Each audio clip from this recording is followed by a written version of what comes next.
আমি প্রশান্ত রয়। আমি university of হার্টফোর্ডশায়ারে আসছি এমএসসি ম্যানেজমেন্ট উইথ ডিজিটাল মার্কেটিংয়ে। আমার কোর্স লেন্থ হচ্ছে 17 মাসের, আর কোর্স হচ্ছে টোটাল 1 বছরের। হ্যাঁ, আর হচ্ছে আমি রিসেন্টলি আসছি ফেব্রুয়ারির 16 তারিখে এসেছি। 17 তারিখে ফেস টু ফেস রেজিস্ট্রেশন করেছি। আর ইউনিভার্সিটি অফ হার্টফোর্ডশায়ারে অ্যাপ্লাই করেছি আমি 2024 সালের নভেম্বরের 4 তারিখে। এটার প্রসেসিং প্রায় হচ্ছে 2.5 থেকে 3 মাসের মতো লেগেছে। প্লাস হচ্ছে অ্যাপ্লাই করার পরে আমার offer letter, conditional offer letter আসছে 72 ঘন্টার মধ্যে। তারপরে আমি হচ্ছে আনকন্ডিশনাল অফার লেটারের জন্য আসছি, ওয়েট করছিলাম। তখন হচ্ছে আমার এজেন্সি আমাকে বললো যে 1000 পাউন্ড মিনিমাম ডিপোজিট করতে। আর ওই এজেন্সিতে আমার ফ্রেন্ড ছিল চৈতি, সুস্মিতা সরকার চৈতি। তো 1000 পাউন্ড ডিপোজিট করতে ওর বস বললো যে ইয়ে করার জন্য, যে সিটটা কনফার্ম করার জন্য, যেন সেশনটা মিস না হয়। তারপরে 1000 পাউন্ড ডিপোজিট করলাম। তারপরে আনকন্ডিশনাল আসে না। তারপরে আমার ফ্রেন্ড বললো যে পুরোটা দিতে হবে, আরও 4000 পাউন্ড দিতে হবে। তো আমি 4000 পাউন্ড দিলাম। দেওয়ার পরে আসে না। তারপর হঠাৎ করে এর মাঝখানে আবার হচ্ছে ইমেইলের বডিতে আনকন্ডিশনাল লেটার দিয়েছে, কিন্তু ফর্মাল আনকন্ডিশনাল লেটারটা দেয় নাই। তারপর 5000 পাউন্ড, আর বাকি 4000 পাউন্ড পেমেন্ট করার পরে তারপর তারা আমাকে ফর্মাল আনকন্ডিশনাল লেটার দিয়েছে। তারপর আমি ওয়েট করতেছিলাম যে ক্যাশ কখন দিবে। তখন আমার friend cash sheet fill up করে দিল। ফিল আপ করে দেওয়ার পরে ক্যাশ আসে না। ডিসেম্বরের 24 তারিখে ক্যাশ আসছে। তো আসার পরে ওইখানে একটা ভুল ছিল, আমার পাসপোর্ট নাম্বার একটা 0 বেশি আসছে। তো ওইটা সংশোধন করার জন্য দিয়েছিলাম। তো মাঝখানে আবার এই ক্রিসমাসের বন্ধের কারণে এইটা পিছিয়ে যায়। তো জানুয়ারি 1 তারিখে ক্যাশটা আবার সংশোধন হয়ে আসছে। আসার পরে আপনার আমি ভিসার জন্য অ্যাপ্লাই করব। তো আবার বাংলাদেশ ব্যাংকের তো কিছু গাইডলাইন্স আছে যে এত টাকার বেশি, $2000 বেশি এক ট্রানজ্যাকশন বা 2টা ট্রানজ্যাকশন করা যাবে না। তো তাদের অনুমতি নিয়ে আমি করলাম, হেলথ ইন্স্যুরেন্স দিলাম। আমার হেলথ ইন্স্যুরেন্স 1552 পাউন্ড আসছে। ওইটা দেওয়ার পরে আমি আবার হচ্ছে আমার ভিসা ফি দিলাম 449 পাউন্ড, না 50 পাউন্ডে 490 পাউন্ড দিলাম। দেওয়ার পরে আমি ইউকেভিএ থেকে আমাকে একটা মেইল দিল। তারপরে যেই মেইলটা পেয়ে আমি মোটামুটি ইউকে স্টুডেন্ট ভিসার একটা গ্রুপ আছে, ওইখানে দেখলাম যে অনেকেই করে। ওইখানে দেখে বুঝলাম যে এটা যাদের আসে তাদের ইন্টারভিউ হয়। তো এজেন্সি থেকে আমাকে প্রিপেয়ার করা হয় যে কিভাবে ইন্টারভিউ হবে। তাহারিন আপু যথেষ্ট হেল্প করেছে, তারপরে ফারহান আপু যথেষ্ট হেল্প করেছে। তো ইন দ্য মিন টাইম আমি বলতে ভুলে গেছি, আমার ক্যাশ ইন্টারভিউ পাস করেছি। পাস করার সাথে সাথে আমাকে যেটা স্পন্সরশিপ ইন্টারভিউ ছিল, ইউকে থেকে ফোন আসছিল হঠাৎ এক শুক্রবারে এসে। আমার ঘুমটা ভাঙে ওই ফোনে। আমি মনে করলাম যে বাইরে থেকে ফোন দিছে, মনে হয় ইউনিভার্সিটি থেকে ফোন দিছে। দেওয়ার পরে আমি কথা বলে জিজ্ঞেস করলো যে তোমার কি সময় আছে এখন, সুইটেবল টাইম? আমি বললাম হ্যাঁ, ইয়েস। পরে আমার ইন্টারভিউ নেওয়ার পরে বললো যে তুমি পাস করেছো স্পন্সরশিপ ইন্টারভিউ। তখন আমি এজেন্সিকে, আমার ফ্রেন্ডকে জিজ্ঞেস করলাম যে এটা কি, বললো যে এটাই ক্যাশ ইন্টারভিউ ছিল, পাস করছো, সমস্যা নেই। সাথে সাথে আমার মেইল চলে আসলো যে আমি পাস করেছি। তো যাই হোক, আমি এটা বললাম। তারপরে হচ্ছে ফারহান আপু, তাহরিন আপু বিশেষ করে আমাকে যথেষ্ট হেল্প করেছে। তো একটা সময় হচ্ছে করার পরে আমার এক অফিস কলিগ, ছোটো ভাই ছিল ইতু। তো ওর এক ফ্রেন্ড আছে, ওর ফ্রেন্ড আমাকে বললো যে ভাইয়া তোমার কোর্স মডিউলগুলো একটু বলো তো, তুমি যেহেতু পড়েছো। পরে বলার পরে বললো যে ভাইয়া এটা তো strategic MSc strategic marketing with digital media ম্যানেজমেন্টের কোর্স মডিউল, তুমি একটু ভালো করে পড়ো। পরে আমি বললাম যে আর তাই তো, হাতে আছে আর 1 সপ্তাহ সময়, কিভাবে কি করব বুঝতে পারতেছি না। পরে যাই হোক, আমি এটা করলাম। তাহরিন আপু, ফারহান আপু যথেষ্ট হেল্প করেছে। তো এটা করার পরে ইউকেভিএ ইন্টারভিউ ডেট ছিল 31 জানুয়ারি সন্ধ্যা 7টার দিকে।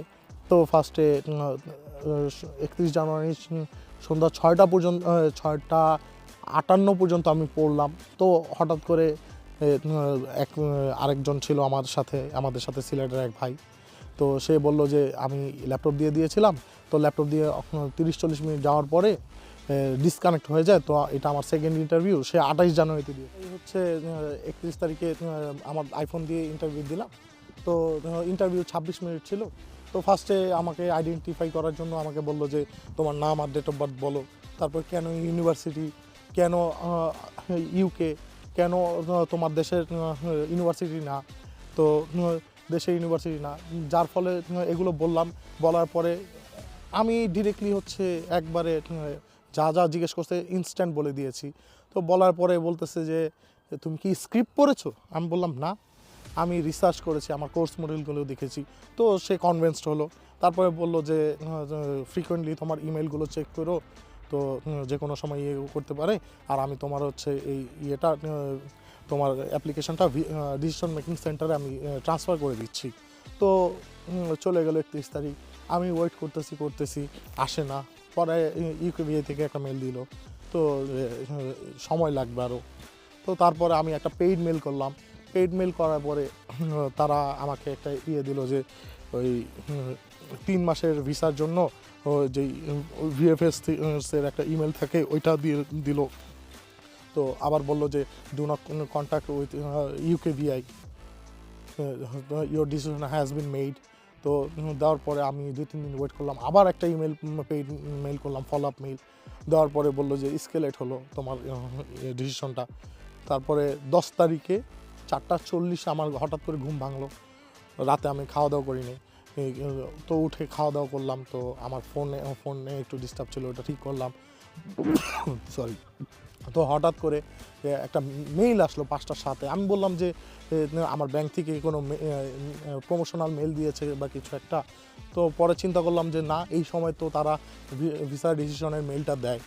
তো দেখলাম যে 5টার সাথে আমার ভিসা কনফার্ম হয়ে গেছে। তো সকালে আম্মু উঠে বললাম যে আম্মু এই ভিসা হয়ে গেছে। তো বললো যে আব্বুকে জানাও। আমি বললাম যে না, ঘুমায় আছে, পরে জানাবো। বললো যে না, তোমার বাবা জেগে আছে, তুমি জানাও। পরে বললাম। তো সাথে সাথে আবার এই যখন ভিসার ইয়েটা পাইলাম আমি স্টাক হয়ে গেছি যে ফাইনালি আমি পেয়ে গেছি। আমার মুখ দিয়ে কোনো কথা বেরোচ্ছিল না। তারপর হচ্ছে সবাইকে জানালাম, সবাই খুশি হলো। তোর কাছে সবচেয়ে বড় বাধা কি ছিল? বাধা ছিল যে যেহেতু আমার এমওআই ছিল, আসলে কি হবে না দ্বিধাদ্বন্দ্বে ছিলাম। আমার ফ্রেন্ড চৈতি বলল যে 50-50 চান্স, যেহেতু ইউল্যাবের এমওআই অ্যাকসেপ্ট করে না ইউনিভার্সিটি অফ হার্টফোর্ডশায়ার, তারপরেও রিস্ক নিয়ে করলাম। কারণ হচ্ছে যদি হয়ে যায় বলা যায় না। তো বাবাকে বললাম যে এতগুলো টাকা যদি ভিসা না হয় 3-4 লাখ টাকার মতো নষ্ট হবে, এটা আর ফেরত পাবো না। বললো যে লাইফে কিছু করতে হলে রিস্ক নিতে হয়, তুই রিস্ক নে। জীবনে অনেক টাকা রিস্ক নিয়েছি, সমস্যা হয় নাই, অনেক টাকা নষ্ট হয়েছে, এই রিস্কটা নে। তো ইউকে এয়ারপোর্টে আসার পরে প্রথম কি অনুভূতি সৃষ্টি হলো? ইউকে এয়ারপোর্টে আসার পরে আমার অনুভূতি হচ্ছিল যে ইমিগ্রেশনে কি আমাকে আটকাবে কিনা। পরে দেখলাম না, ইমিগ্রেশন খুব স্মুথ। আর সবাই বলে যে হিথ্রো এয়ারপোর্টে নাকি খুব জেরা করে। আমিও দেখলাম কয়েকজনকে জেরা করছে, বাট আমার ক্ষেত্রে তেমন একটা হয় নাই। আমার সাথে ইমিগ্রেশন অফিসার দুষ্টুমি করছিল। এই তো তারপর বের হয়ে তোকে পাইলাম, আমার খুশিতে কি বলবো। তারপরে আমার ফ্রেন্ড সাজ্জাদ আসলো বার্মিংহাম থেকে, আরও 2টা ফ্রেন্ড আসলো, তোহা, তারপর সাইম ভাই, এরা আসলো। আসার পরে আমাকে প্রথম একদিন কথা হয়েছিল, সেই কথার সাথে সাথে তারা কিন্তু আমাকে নিয়ে তাদের ব্যস্ততা ফেলে আমাকে নিতে আসছে। তুই সহ সাজ্জাদ, সাইম ভাই, তোহা ভাই, তাদের প্রতি আমি খুব গ্রেটফুল। আর ইভেন যারা আসতে চায়, ইউকে থেকে আসতে চায়, তাদের জন্য কি ছোট করে কি বলতে চাস? ইউকেতে যারা আসতে চায় তাদের জন্য আমার বলা হচ্ছে যে ট্রাই করো। এখানে লাকের একটা ব্যাপার আছে, 85-90% হচ্ছে লাক, বাকিটা হচ্ছে তোমার বাকি সব ডকুমেন্টস। যেমন হচ্ছে আমি ইটালির জন্য ওয়েট করছিলাম 1 বছর, ওইখানে হয়নি। স্পন্সর ভিসার জন্য ওইখানে হয়নি। তারপর চিন্তা করলাম না, লন্ডন যেতে হবে, যে আমার 2025-এর মের মধ্যে আমার দেশ ছাড়তে হবে। ঈশ্বর হচ্ছে আমার এটা কবুল করলো যে না, এতদিন ওয়েট করছে, ফাইনালি এটা হয়ে আমার ডেস্টিনেশনের সাথে মিলে গেছে। আর লন্ডন আমি প্রেফার করি, কারণ হচ্ছে ইংলিশ স্পিকিং কান্ট্রি। আর অন্যান্য ইউরোপের কান্ট্রি হলে সেখানে হচ্ছে ল্যাঙ্গুয়েজ ব্যারিয়ার থাকে। এই হচ্ছে ব্যাপার। আর এমওয়াই দিয়ে যারা অ্যাপ্লাই করবেন অবশ্যই 2020-এর পরে বা 2021-এর যারা এমওয়াই আছে গ্র্যাজুয়েশন কমপ্লিট তারা যেন অ্যাপ্লাই করে। এই নিয়েই আমি শেষ করতে যাচ্ছি। দেখা হবে অন্য কোনো ভিডিওতে।